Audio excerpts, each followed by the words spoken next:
Welcome to the Relationship Cycle with Jorge and Nelsa, where we discuss dating and other significant relationships.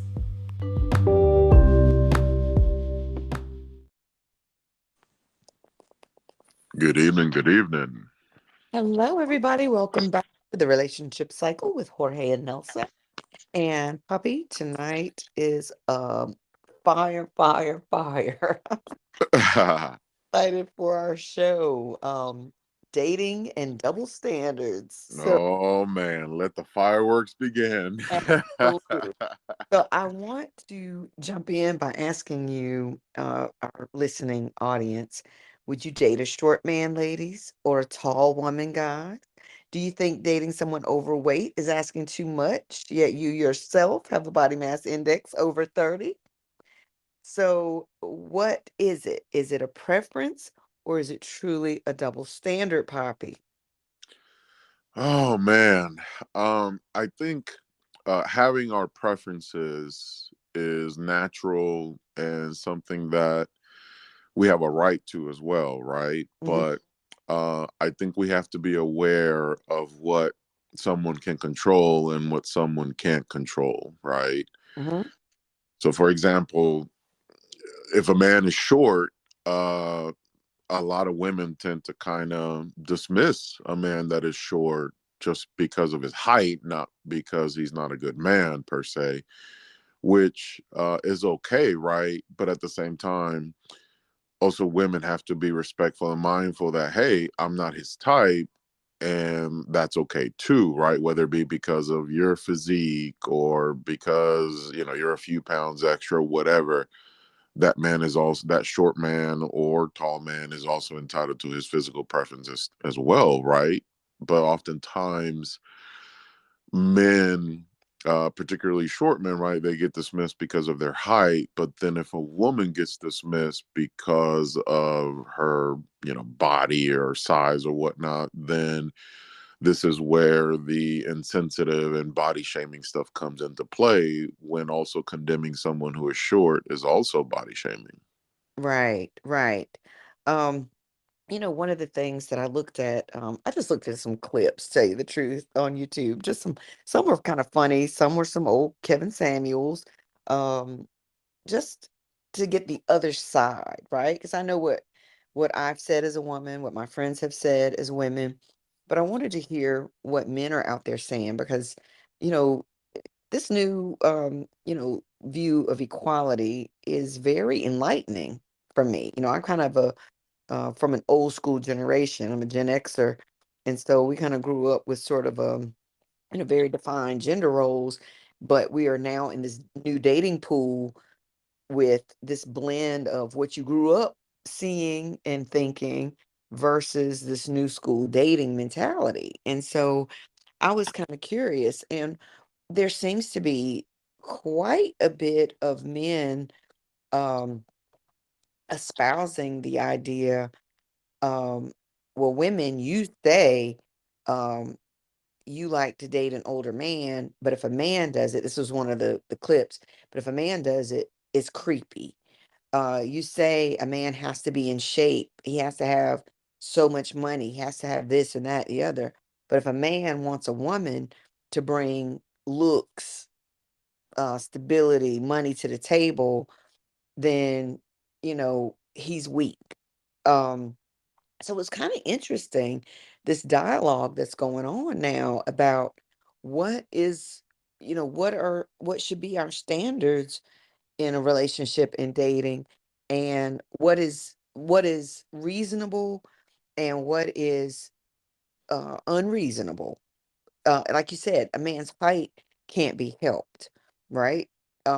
Now, how he behaves as a man, whether he's short or tall, can be helped. Oh, absolutely. You're controlling, if you're manipulative, whatever, I found that height doesn't really have a lot to do with that. Um, so that can be that can be, but that is a preference of mine. I'm gonna tell you, Poppy, I do love a man that's 6 feet and taller. So with that I, being said, huh? I put that out there. Let me throw that little caveat out there. You little man 6 feet or tall, just saying. But I have dated shorter men. you know, from 5'7" under, men who are looking me in the eye or I'm taller than they were in heels. So, I did not limit myself to just short, tall men, but I did have the experience and thought, my preference is, 6 feet and up. But I think this this new day, so like with money, I think money is getting real tricky out here in these streets. Even on our Facebook questionnaire, like people saying, like, I don't mind treating occasionally as a woman, and I feel that way. Um, but um I don't believe in keeping a man up either. Like I really feel like in this day and age, in order to make it, you both have to bring something to the table, or we have to mutually agree on what it is our relationship's going to look like financially. And that's a discussion that needs to be had anyway. So what about you? Do you I know we've talked about this in other shows about being friends. You're not going to be out here footing the bill just for somebody who's not really um a potential, woman for you. I mean, But I think it should just be, I think everybody has to be aware and mindful of it, right? Because at what point does it come down to, okay, is this person genuinely interested in me, or is this person just genuinely interested in what I offer and the perks that come with being around me? So that's why, whenever me and my boys, even the younger generation of my family, the younger men, I always try to let them know that don't try to buy a woman's love, because if you do that, that woman is never going to appreciate you for who you are. She's going to appreciate you for what you can give her. mhm. And at the same time, I'm all for, doing nice things for a woman, going out to dinner, or doing, spoiling her with things that she enjoys, as long as it's something that comes from your desires and your heart, but not because you feel that, hey, I have to do this or else she's going to leave me, that kind of thing. Because then at that point, is that really a relationship or is this just a transaction? I really feel like this whole discussion of double standards, like we're having what some people call in the tarot world a tower moment. It feels like things are really crumbling around us with relationships as we knew them. Almost like we're having this whole deconstruction of, gender roles, money, expectations. I was looking at her name is Dr. Let me see. Um 'Cause this was really good.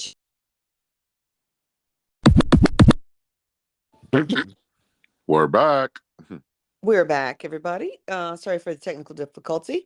So, Dr. Love McPherson was talking about this whole reasonable or unreasonable expectation. And so I think for me, what I'm seeing is like you can't ask for something that you're not willing to give. That's really what I'm getting from this whole thing. Heidi Jones talks about on our Facebook feed, you want somebody to show up as a 10 when you yourself, are barely a 5. Ooh, boy, yeah, she was throwing some flames Yeah, there, but I think we've discussed taking this before in other topics where there's nothing wrong with having standards, and there's nothing wrong with having expectations and preferences, but with the caveat of being aware of, hey, what am I bringing, and am I bringing most of those components to the table as well? And I think that's the important thing to remember. I did some digging myself, and honestly, I never really thought about this from the context of dating, obviously, and society, and work and business. There's always double standards. But it's like to focus specifically on the dating and relationship scope. As I started doing some digging, there's some that started popping up that really made a lot of sense to me that I hadn't really stopped to think about. Mhm. Like, for example, obviously, This one is pretty common where when a man is promiscuous and has had a lot of sexual partners, he's applauded in most Mhm. places, right? Whether it Right. be media, society, peers, hell, even family members. Mhm. However, when a woman does it, it is seen as a negative, it is frowned upon, or it kind of has a negative stigma of there must be something wrong with her, or there were some issues growing up, Right. or whatever the case may be. Even by And that to me is one that clearly stands out mhm. and that has been around for a very, very long time. Right, and not just condemned by men, but even by other women. Like, women Absolutely. that double standard almost, the way men have with that. That's a great one. Oh, absolutely. That one's one that kind of jumped out at me, and one that I was aware, but I think it's still good to kind of point it out, even in this present day society. Another one, this stood out to me while doing some research. So my source was Billy Ray Brandt, which is looks like a podcaster of sorts, and I subscribe because I really kind of enjoyed some of the feedback that I got from this discussion.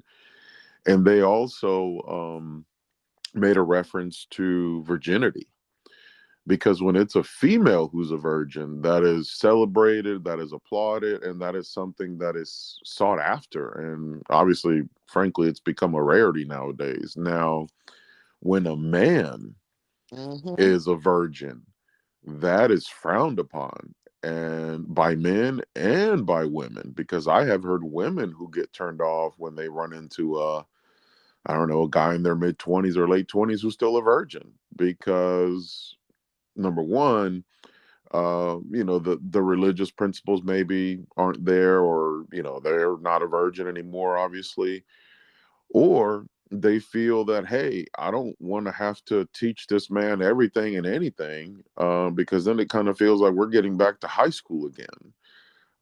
So that's always kind of been the knock whenever I've had conversations with women about the whole aspect of a man preserving himself and being a virgin. So that surprised me, and honestly, not one that I would have thought of, because I've met, since I've been, doing the podcasting, I can honestly tell you I've met more male virgins than female virgins. Now, granted, it was two, but I haven't met any female virgins at this stage of my life. So that was very interesting to me, just how in society and religion, and over time, right, throughout history, a woman's virginity, is something valuable. Well, I think, again, our listeners are always so spot on with their commentary. Those are some great points, Poppy. But Catherine Madeline M. also made some excellent points when she brought up, and she says this is from her personal experience, double standards that she encountered. The guy had several female friends, yet it was an issue that she had female friends, or had male friends, excuse me. Guys that, she basically grew up with that were like family, she says. Two, that guys could maintain friendships with women that they had dated, but the two she said I dated more than 14 years ago, I couldn't speak to at all. Giving them space when they are out with friends, but I have to answer the phone. Four, having needs, but the other wants you to meet their needs before they feel they want to meet yours. Um, and she made a good point. She said, all comes across as controlling, in my opinion, shows their insecurities and lack of trust, possibly based on things they are doing. For example, those who accuse are the guilty party. So she brought up some really good points there. We've talked about this. Can you really have, male and female friends? We've done a whole show on that. But I really thought that point about the space, giving your partner space, but then when you go out, them thinking that something is wrong. Um, I can remember dating a guy, and um, I had a cousin who had thrown a birthday party, and I didn't invite him to the birthday party with me, and he was sulking and mad because I didn't invite him with me to go to my cousin's birthday party. It was a family, a girl cousin. It wasn't even like a male cousin or anything. And he was just so torn up out the frame about that. And I was just absolutely not. But he could go golfing with friends and go on, golf trips or golf tournaments or whatever. And it was always like, you got to be kidding me, right? This is a family member who's having a little get together. And I don't say anything about you going out with your buddies to do whatever. I wasn't that tight. And so I knew it was just going to be like, this is not going to work because Yeah, that is definitely a red flag that probably won't get better. But that's why I like having these conversations too, because we want to make people aware of what to look for when you are seriously considering somebody. These are things that you are going to face, or these are conversations that you may end up having. So it's good to have a leg up and just kind of, observe and be mindful and aware that, hey, this man is asking this of you, but then when you're trying to ask the same level of respect, it's not being reciprocated. So it comes out to be the classic do as I say, not as I do. And that seldomly works well in any kind of dynamic. that is so true. And, what I'm learning to do is not jump so fast in situations where, it feels like, oh, this feels so good. This feels so good. Dr. Love McPherson, the one that we're talking about prior to the break, was saying that dopamine and oxytocin, those love chemicals, and we've talked about this on Feel good chemicals. they kick in, and so you need time to get back to sort of that homeostasis before you start making decisions about somebody, because all that feel good chemical going on is really flooding your brain, and you may not see certain things right away. But when you really start listening and you allow yourself to sit back and just observe for a little while, then you can start to see, like, what are they really saying to me? And do I really agree with this? Is this really lining up with me? Um, and not even get so upset. Like, it's okay for people to have their preferences. And if you find a woman, or, men, if you find a woman, or ladies, if you find a man who will agree to what it is you want. I do believe there's somebody out there for everybody. I do believe there are women who are fine not working and they want to stay home with their children. I don't see anything wrong with that if that's what you want.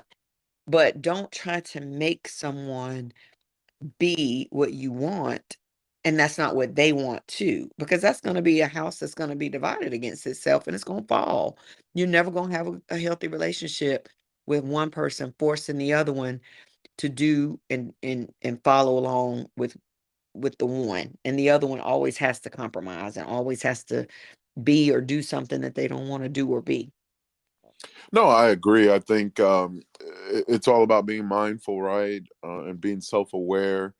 And I think that when you prepare yourself and you arm yourself with some of these tools and some of this knowledge, it'll help mitigate getting too deep into some of these scenarios where they can really have adverse effect long term, right? Because even if you do break up, with a woman or a man or whomever that was abusive or narcissistic and all that, that stuff takes time to get over, and ultimately we end up spilling and bleeding on the wrong people That for somebody else's mistake. So that's why I love bringing these topics to the airwaves. I love having these conversations because I really feel that we give people something to think about. Another point that stood out to me, that doesn't get a lot of limelight, is men displaying vulnerability. Because when a woman does it, it's right. it's just, nobody bats an eyelash. It's almost expected, right?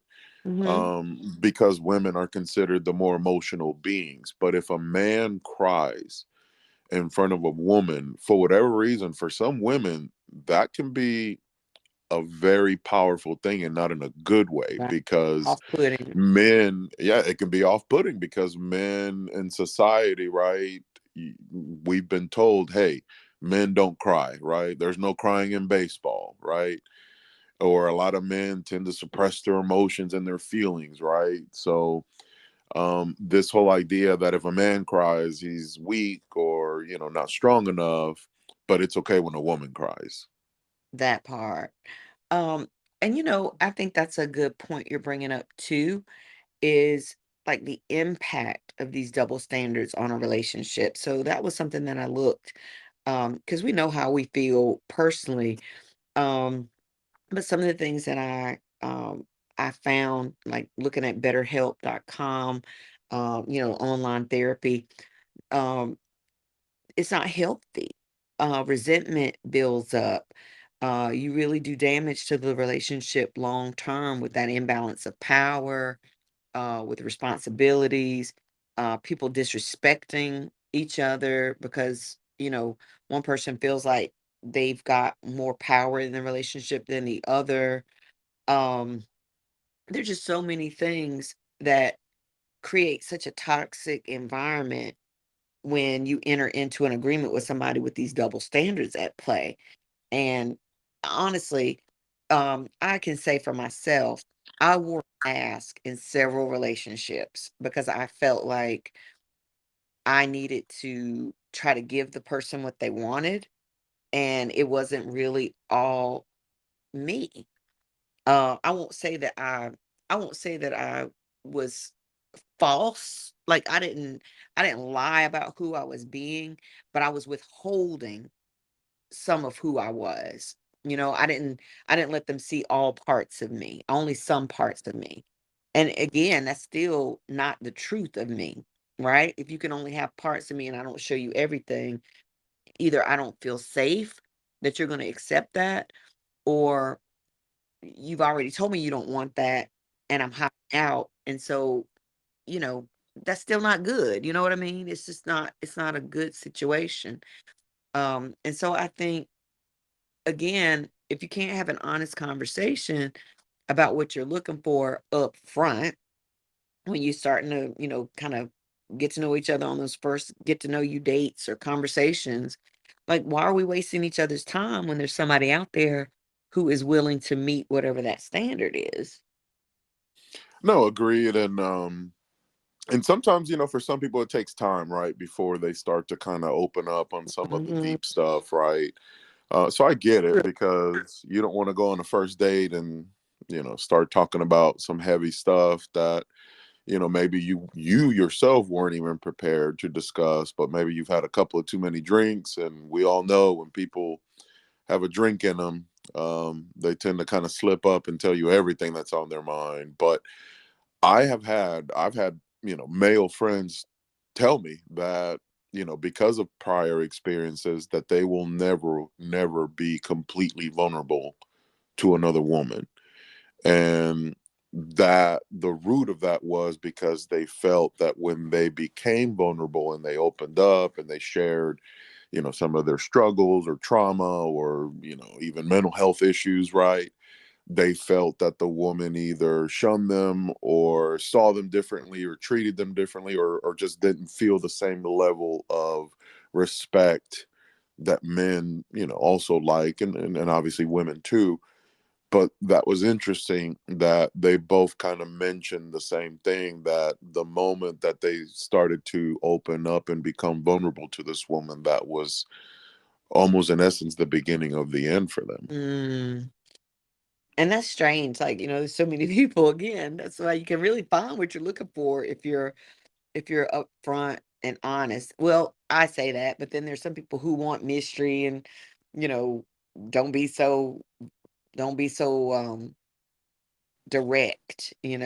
So I say that, and then there are people going, I would never tell anybody that up front. That's something you should not do. But to me, I just find it is um much safer for me psychologically to know where people stand. That is my preference. To me, as time goes, right, as that trust starts to grow, and you feel that, hey, this person is genuine, right, this person seems to be who they claim to be, and things are going well, then yeah, as time progresses, I don't see any issue with opening up. But also just, you got to remember that, people with bad intentions can use that against you. True. And I'm not asking for your deep, dark secrets. Let me make that clear.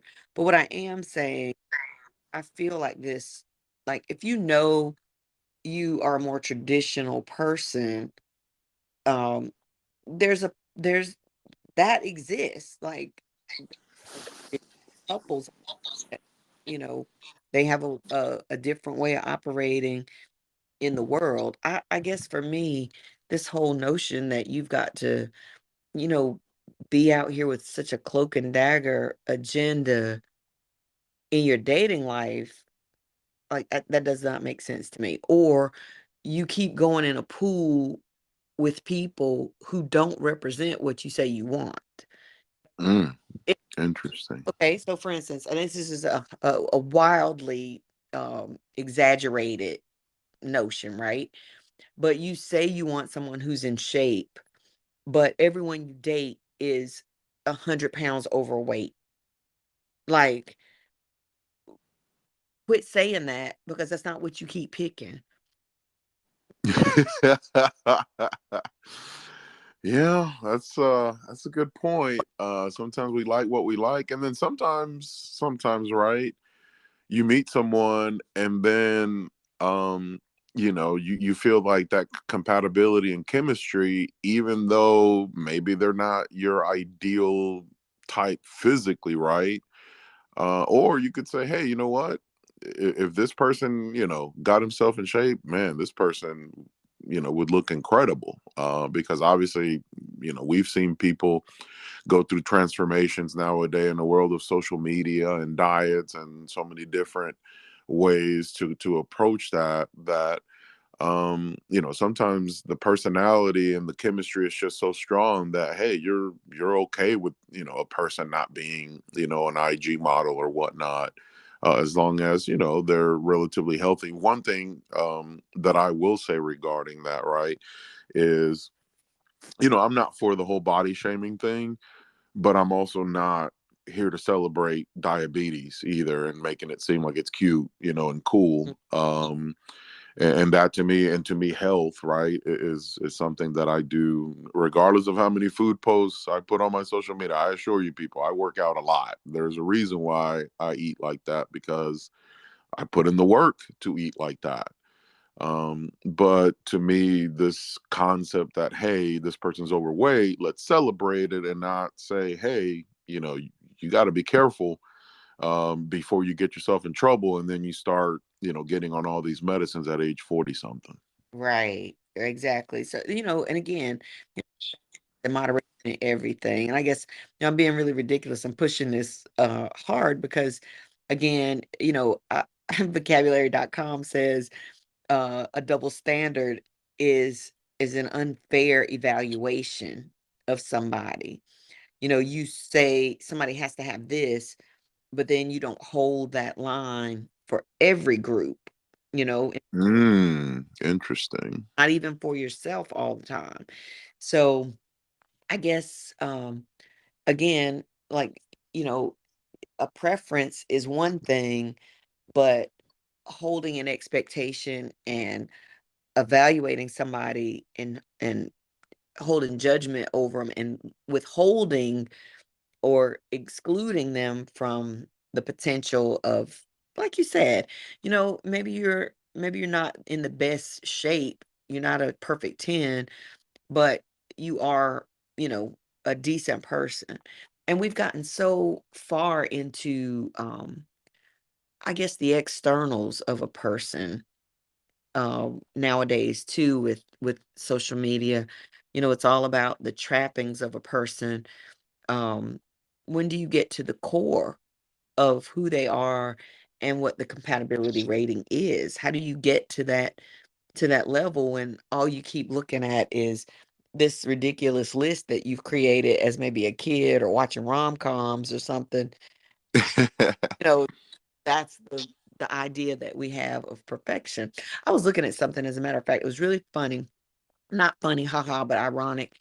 um and it has a little bit to do with this, but not. So, like you're saying, you say you want this, but then everybody shows up a different way. A girl was telling a guy, she was just sitting out at the bar alone reading, and the guy was trying to talk to her, and she was trying to nicely tell him, "I'm not interested, keep it moving." And the guy just kind of continued to persist. And so I think this is another um, way that double standards have worked. Like a man needs to be confident and assertive and not take no for an answer in going after what he wants. And so there are these notions, and very dangerous sometimes. This is the dark side of this whole topic of this guy just continued to go until she finally had to say to him, "I'm not interested. Leave me alone." And then he walked off and said, "Well," she was like, "I don't even know you." He said, "Well, my name is Steve." And she's like, "That's not the point. The point So of he didn't get it that he didn't get it. Well, that is a dangerous pattern to yeah, go down because obviously in the workforce they ain't playing that no more. So if you harassing somebody, you're gonna get the pink slip real quick. I remember when I first started at Wells Fargo, I met guys that had gotten written up 2 and 3 times. Nowadays in present day, they don't play that. right. They catch you slipping once, you're done. And even in this, like, there's a Board Panda has a cute graphic that has this really nice looking, well dressed man talking to Susan, looking good, Susan. That's permitted, but it becomes sexual harassment if the flabby, overweight, not well dressed man comes up and says, "Looking good, Susan." Same phrase, same woman, two different men. What makes it different? Oh, speaking on that, so while we're on this conversation, so when I wake up in the mornings, I usually like to turn on the sports news, and there's a show called First Take, Hmm. and it was Stephen A. Smith, Ryan Clark, and Molly Querim, who's like the host of the show, and she kind of moderates everything. Anyways, long story short, Molly asked Stephen A. Smith and another gentleman that was there. They were having like a little sports debate, and she asked them who they thought were the best dressed women that they worked with at ESPN. And Stephen A. Smith was like, no comment. And he basically was alluding that, hey, I'm not trying to catch heat because nowadays, even in the workforce, giving a woman a compliment could get you in some really, really hot water. And that backs to, that 3-second sound bite comes back to bite him in his ass later on as somebody, chooses to look at it a certain way. Oh, that time you said blankety blank, that you were, harassing me or whatever. So, it's so much. It's like, gosh, we can't even have, um, you need a contract like on Dave Chappelle's show. Uh, Oh my god! I had some yellow cake yesterday too. By the way, that absolutely brought back some Dave Chappelle memories. But that was interesting because Mhm. this man, who's a public figure, even now he has to censor himself from even giving a woman just a genuine, normal compliment because now he don't want that coming back to him, or he don't want that on record, because then somebody might be like, wait a minute, what did you mean by that? So it just kind of goes to show you where we've gone to society, where we've gone to the way opposite extreme. And even in the workforce, I remember even myself like moving to a different department, where in this department where I was doing compliance work, I was surrounded by a lot of women. And sometimes some buddies would come and visit me and we would chop it up, right, from my old department. And I would have to tell them, hey, like, just, be careful what you say around here because this isn't the other department. This is more like a library, quiet type vibe. And here's the thing with inappropriate jokes, just because you're not telling the joke at someone, if that person around you is offended, Mhm. that's all that it takes, regardless whether you were talking to the person next to you or across from you.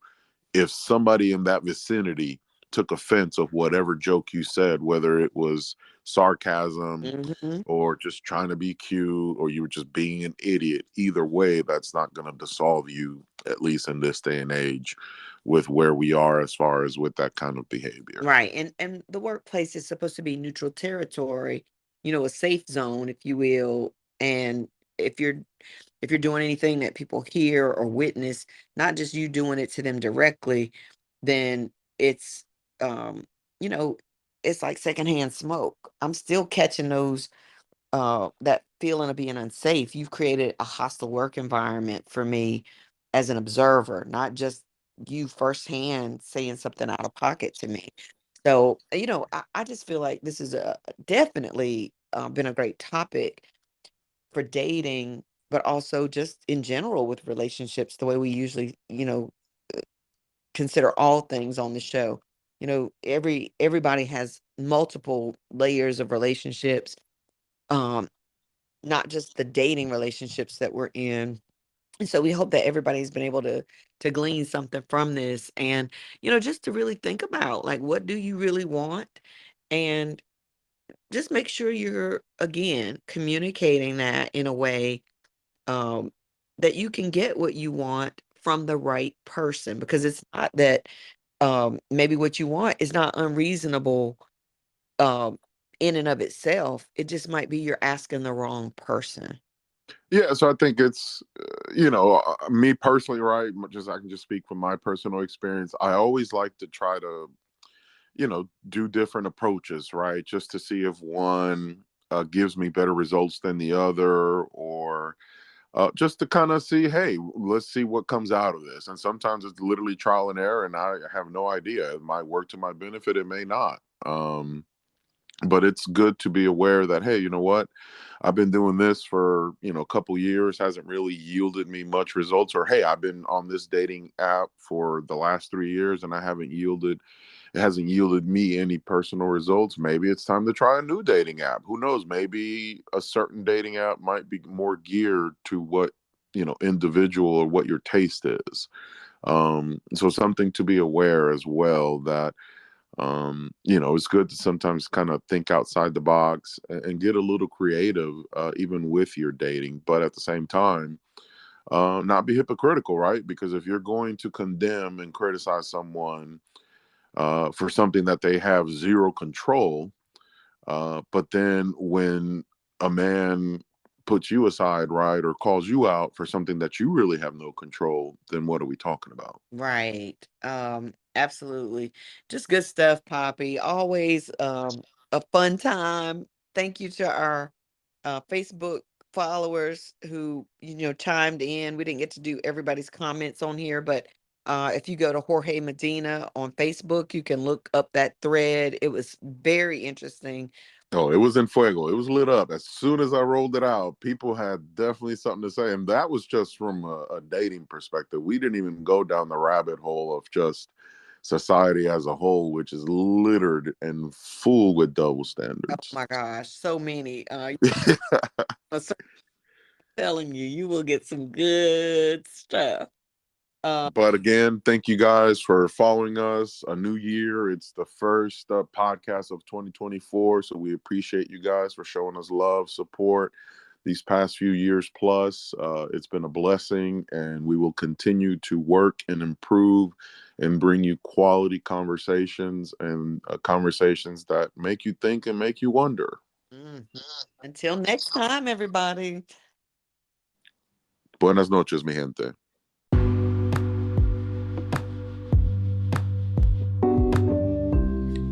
Thanks for joining us today on the Relationship Cycle with Jorge and Nelsa. Do you have show ideas? Email us at jorgeandnelsa@gmail.com. Follow us on Spotify or anchor.fm for more great shows.